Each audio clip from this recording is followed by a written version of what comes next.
Yo, yo, yo, welcome back to another Beaumont Weekly. And today we've got a pretty packed out day, starting in Newcastle, heading down to Denby Dale, which is now completely finished, by the way. And we're going to be doing all the last bits of marketing material and cleaning up the kitchen with the agents, who now have already found 4 tenants to take this on. We only need 7 to fully let it, and it's only been up for a week. So prospects are looking good for this property, and we'll show you all of that at the end of this video. And then also happening today, we're looking at 2 new sites with good HMO potential, so that'll be an interesting walk around. But we start the day in Bering Street, where we're going to be going through an update and a walkthrough with Adam and Jeff to talk about the stud partitioning, so meet us up there. Let's go.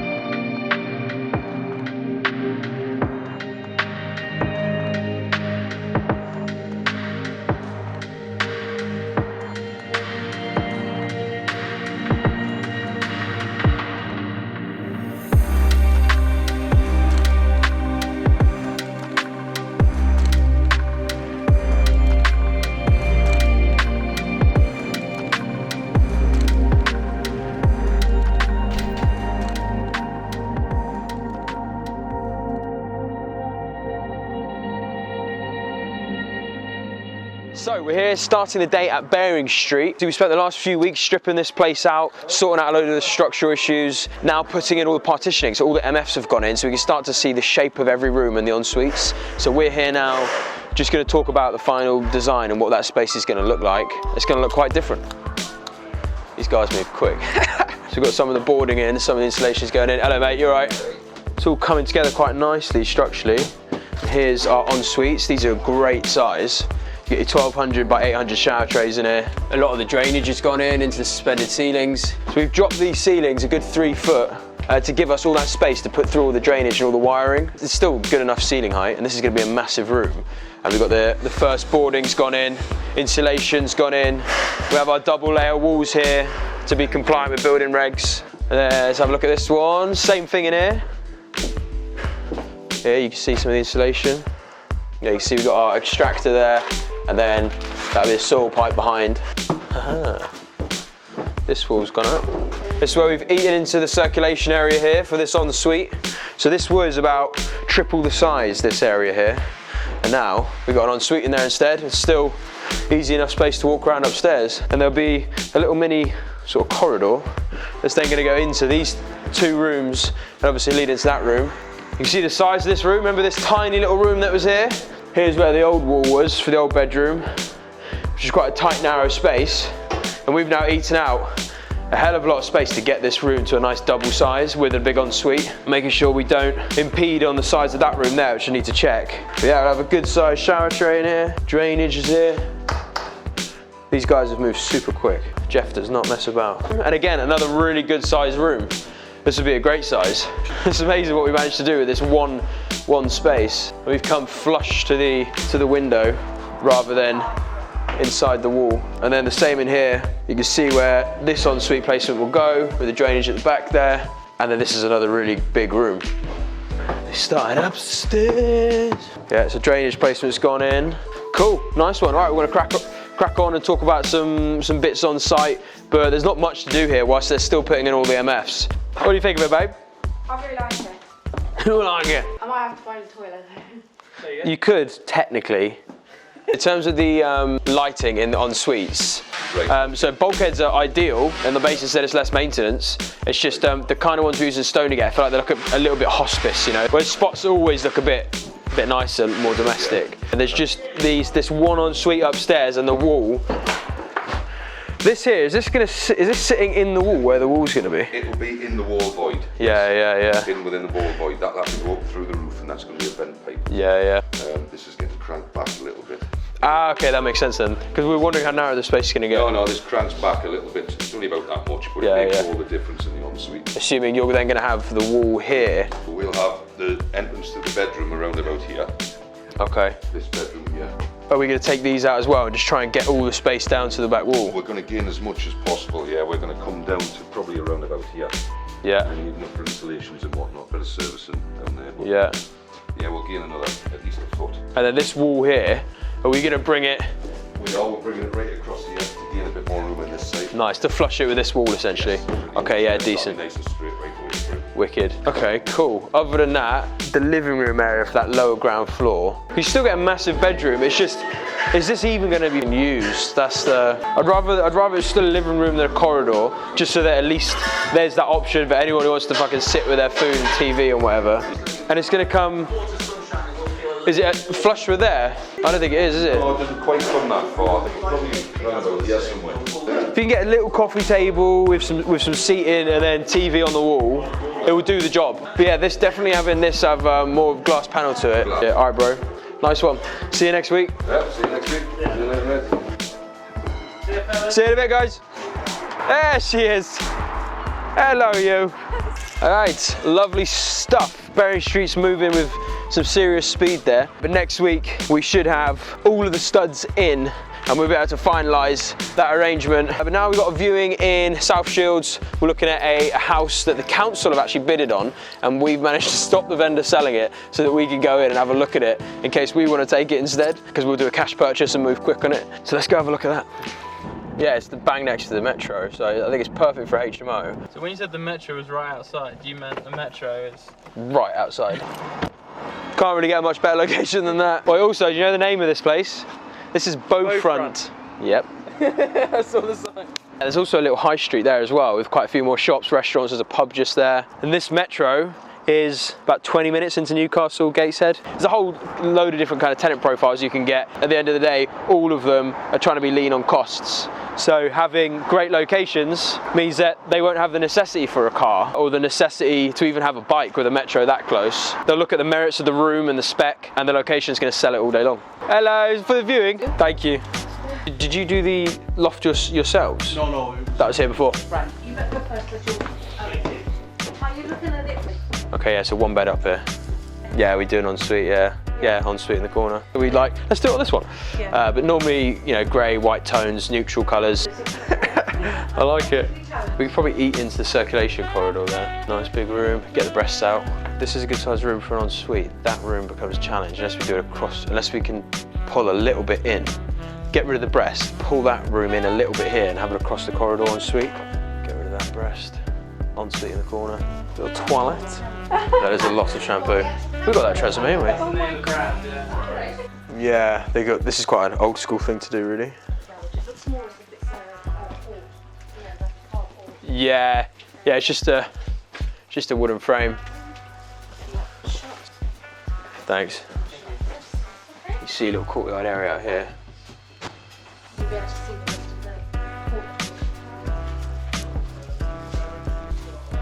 1, 2, 3, 4, 5,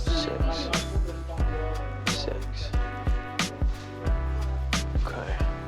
You get 6. It'll take us about 48 hours, but we'll try and be as quick as we can. Lovely stuff. Right, Love this, by the way. Thank you very much for your time. We've got lots of cats ourselves. These are great. Thank you. Nice to meet you guys. Have a good day. Anything that'd be raised through conveyancing. Right. But that's for the solicitors to deal with. I don't think we'd need any conditions on it. We'd probably just do straight cash purchase. So it's pretty straightforward, if I'm honest. We've literally done one just like this about 2 months ago. I just need to speak to my guys and go, right, do we want to go for it? Tell them I'll definitely be in contact tomorrow. Yeah. You have a good day. Cheers. Yeah, cool, right, great viewing. That's a very, very straightforward 6-bed HMO. Now we're gonna hit Starbucks, toilet, and then head down to Wakefield, and Wakefield for the rest of the day. Let's go. She gets thirsty, didn't she, the Volvo?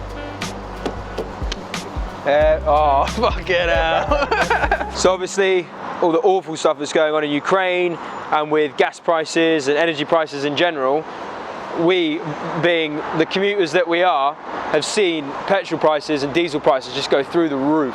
So we're trying to avoid services as much as we can so that we're getting fuel from the pump in towns and villages and places like that, where typically it's cheaper than services. It adds a lot of money to our overheads at the moment, because we're doing, I don't know, like 600 miles a week, something like that. We're spending a whole working day just driving. Typically I'll try work in the car as well and flip it around and one of us drives, but we need to find a solution longer term that makes it more efficient for us. So we'll get there. We're playing around with a couple ideas, one of them being to obviously rent a second base up here or even buy a second place up here. There's a whole load of options we need to look at, assess the viability.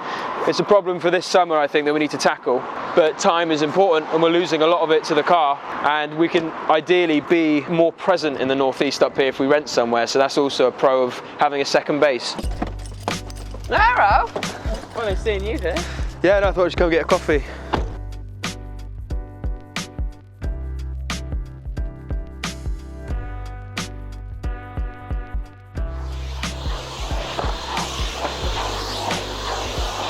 Yo, yo, yo! Oh shit! So we are here at Denby Dale. Last bits of cleaning, last bits of just getting it ready for not only filming later, but for the agents to come around and take the last of their marketing shots. But we're also here to film our conclusive video for this one. So there are still a few things on the snag list, like trimmings for the tiles, painting the gable outside. But you'll notice outside it looks very different with the full white paint. It's good to go. Hand over to the agents. I'm gonna crack on with just cleaning up for now. Actually, we've got a viewing in half an hour just up the road, so we can go to that as well. Stay tuned. Right, here we are, about to go check out this currently let 6-bed HMO in Wakefield. We're thinking you could do an extension on it and get a 10-bedder. Hello, you all right? Wonderful, thank you. Yeah, I thought so. Who's it with? Do you know who the letting agent is? Oh, there are lettings, yeah. Brilliant. This is the one that's used by the ladies, which is why it's a little bit more tidy. Of course it is, yeah. This is like in cupboards and shelves. Yeah. I've come all the pots from there. You need to have a shelf. Ah, okay, nice. We've done the extension. Just get this, Robs. They've gone the whole width. Ideally, we'd want vacant possession, but if it is let, then it would be okay to run them to the end of their tenure, and then once they're out, we'd have planning and we'd start works. Yeah, yeah. All right. Well, we'll have to run the numbers our end to see what we're willing to offer. Absolutely, Yeah. and I will get some figures for you as well, guys. Brilliant. All right. Thank you, Heather. Appreciate it. Have a good day. So we've just finished viewing the fully let 6-bed HMO. It's with our letting agents as well, One Heritage. I got to see the rear yard, which was the main thing for us, just to see how viable the extension is, because we'd want to see if we could turn it into a 9 or 10-bedder. It's an interesting one. They want 180 for it, which I don't think is the worst price in the world, but it needs quite a bit of work. It's quite a cheap refurb, as they've done quite a cheap refurb on it, so we'll see. So yeah, one to chew on this week. Nice, and now we're going back to Denby Dale because the agents have just showed up. Eric, how are you, man? You good? Yes, you? Yeah, mate. This looks nice, man. This looks really nice. Hello. Look at you. To my Welcome to my house. Hello, you all right, guys? What are you saying? You good? Exactly, yeah. We know we got just a plan and we stick to it. Whereas these other two, we might be doing extensions on. I like Leeds as well, man. That's why we're buying that one. And yeah, I mean, yeah, it depends what you buy. And what I'm going to do now is take you to the desktop and run you through a 3D model to show you exactly how we took this from the start as a commercial unit into what it is now. Right, so we're here at this section of the video. It's a new element I'm going to start adding to the videos where I'll walk you through the 3D model for this building so that it's a bit easier for you to see the exact works required to take the building from a commercial premises into the 7-bed HMO it is now. And to do that, we go through various stages. So I've brought up SketchUp, which is a software I use to 3D model every single building we take on, and sometimes even in just the appraisal process, I'll create a 3D model. And what it does is it helps me take CAD drawings, so 2D drawings, and turn them into a 3D space so I can walk around the environment and just get an idea of what is an optimal layout. So I'm thinking from now on, I'll introduce this at relevant points in the vlogs to show you what we're talking about on site and illustrate it in a digital form. So let me know in the comments if this is actually a useful thing. I'm just trying to help anyone else who's out there looking to do the same thing, or if you're interested in these videos, you'll get a better idea of how we take a 2D design into, you know, the end product.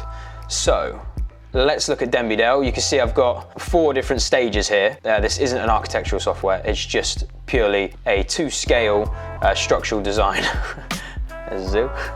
Structural design for the walls and structural placements. It doesn't show wiring or drainage or anything like that, because initially this is what matters, is getting the walls and the segments in the right places, and everything else then comes after. Let's dive in. So we had the ground floor.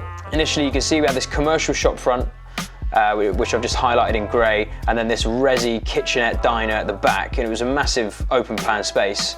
And then they had this small little ensuite area with a bit of storage in between, and it got quite cramped towards the back end. And the original main entrance to the shop was this shop front here. So what we had to do, initially demolish some of these walls, of which one of them was this, which is a load bearing wall. So you can see we demolished those two little partition walls in there and reinstated a bigger ensuite, which wasn't on the initial designs from the architect. It was only when I built this space where I realized the wall we had proposed was going to be right there. And it just kept quite a cramped ensuite. It would have worked, but we had the space in here to keep a really generous sized bedroom space, but also push the wall about half a metre further back, and then you get that really big ensuite in that front room, which you'd have seen in the video. And then that wall I was talking about, which you had to take down, we demolished this front wall here, which was just a wooden stud, but this one was a brick wall, which was load bearing to the floor above. So we had to put in this massive RSJ, which holds up the wall above. And on the corner, we realized as well that it was holding up some of the weight of the stairs. So we put in a precautionary piece of steel here, and that steel is helping to re-support the stairs as well. And that gives us that open plan, sort of oddly shaped kitchen diner that you see in the video. You'd have heard me bitch about this in other videos. No matter which way we played it with building regs, they insisted on us having this partition wall in here, fire lined, to create a sterile corridor here, so that the upstairs rooms didn't have to escape down through an open plan kitchen diner, because originally we wanted this space to all be open plan. We had to have this partition wall in, and you can see the kind of meterage it takes up in that space to just a hallway. It worked out quite nice in the end. There's still a really good kitchen diner, and it does sort of help with traffic in the building as well. So we've kept that there. We demolished this wall and then all of the fixtures that were in the original commercial shop front. And that gave us two really good sized bedrooms. We needed that bit of space there from this bedroom for building regs compliance. There's a certain meterage per head that you need to hit in the communal space. Wakefield has its policies that we had to follow. We've still got two really good rooms out of it, and then we bricked off this old shop front doorway as well. And that's how we initially went through the demolition phase here. And you just see that as a finished product as well. You see the new front door we put in. I really wanted to make sure we had ample daylight coming through the door, as well as just the little glass window, but to have these two side floor to ceiling height windows to bring in as much daylight to this corridor as possible. Because my biggest worry is that this corridor will be dark and dingy. And then also the same thing to have a window in this door here, just so that any tenants who are about to come into the kitchen don't knock anyone who might be working on these immediate countertops inside. So there's a few little design things like that we had to think of. And yeah, you get this nice big space. So that is all good. And there's your en-suites and your front bedrooms as well. And obviously what we had to do on this ground floor, this right here is the road and the pathway straight outside the foot of the property. You can see straight into those en-suites. There's the en-suite doors, there's the bedrooms. They're very open to the road. So we had to make sure we put up this fence. Works a dream, because the head height is just about to the top of the fence for any average Joe, but it gives enough privacy to those front windows and solves that problem nicely. So on the first floor, we had 4 bedrooms and a bathroom and major chimney stacks here and a smaller chimney breast there. The main works that need to happen up here is just the extension of this room, so demolishing those walls there that segmented the bathroom from this bedroom to give us that extra space. It makes about 9.5 square meters, and then the bathroom shrinks to this more slim fitted ensuite. And we kept the size of this room and 8 in back-to-back en-suites into this much bigger room. And once you take the breast out as well, easily enough space for a double room in there. And you can see what we've done when we've taken out that breast in this room. Makes all the difference for us to then fit in the ensuite behind the little lobby area up there. And we've got the gallows brackets holding up the chimney breast above. But you can see that all these rooms are generous sizes and they're roughly the same. And that's always the trick to try and find, is get the rooms to all be at a maximum level around 10 square meters minimum. A few exterior changes as well. Like I said, with the fences to give a bit more privacy, and we opened up this bin store area that we've got back here. We got rid of a big tree that was here. We cleared off a load of the moss and repainted the outside. Yeah, I hope that's helpful to show how we went from the shop front to the desired scheme. Yeah, let me know if this is useful content. Back to the video. One day full. Okay, yeah, we're gonna wrap up here with Eric and then crack on with our video. Well, finish cleaning up with the agents and then crack on with our finished video. We'll probably be about half an hour. So if you're not here, Yeah. Love and leave, mate. What a project. What a team. What a team, mate. We'll see you on the next project. Yeah, nice, nice. See you later. And that concludes our time up here in Wakefield. Another great day where we've wrapped up this whole project. It's been a good 6-month process, and finally we're going to get it let. We've got 4 tenants already interested in taking on 4 rooms, so the prospects are looking good for this one. Thanks for watching. Subscribe. If you've enjoyed this video, leave me a comment. You can see the start to finish video where you'll see this property in its original form, which was just a commercial shop front and uppers, and what we've done to it now is a 7-bed HMO. Let me know what you think of that. Do your thing. And yeah, thanks for watching. See you next week.